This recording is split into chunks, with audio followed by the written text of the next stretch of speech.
துல்கர்னைன்னு ஒரு ராஜா இருக்கார்ல, அவரை பத்தி பேசக்கூடிய வசனம் இது. அவர் போகும்போது என்ன செய்யறாருன்னா, அந்த சூரியன் வந்து சேறு நிறைந்த தண்ணீரில் மறைய கண்டார். அதை வச்சு அவர் கேட்கிறாருன்னா, தண்ணீரை மறைந்தது, தண்ணீரில் மறைய கண்டார்னா மறைவதா காண்கிறாரே தவிர உண்மையில் அது என்ன செய்யல, தண்ணீர்ல மறையல. அப்ப மறைய கண்டார் இருக்குது அப்படின்னு சொல்லி கேட்டு அறிவியலுக்கு மாத்தமா இருக்குது.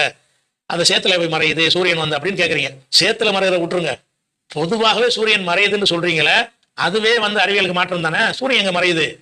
சேத்துல மறையில. பொதுவா சூரியன் மறைஞ்சது எங்க மறைஞ்சு எந்திரம் தான் இருக்குது. அதனால சேற்றில் மறைவதை கண்டார்னு சொன்னா மனுஷ கண்ணுக்கு சேத்துல மறையுது. ஒரு குளத்துக்கு அந்த கிழக்கு பக்கத்துல மேற்கு பக்கத்துல ஒரு பெரிய கம்மாய் இருக்குன்னு வைங்க, அந்த இது நின்றுட்டு இருந்தீங்கன்னா கம்மாய்க்குள்ள மறையும். கம்மாயில மறையாது, கம்மந்த தான் இருக்குது, முடிஞ்சு போயிடும். ஆனா உங்களுக்கு எப்படி தெரியும்?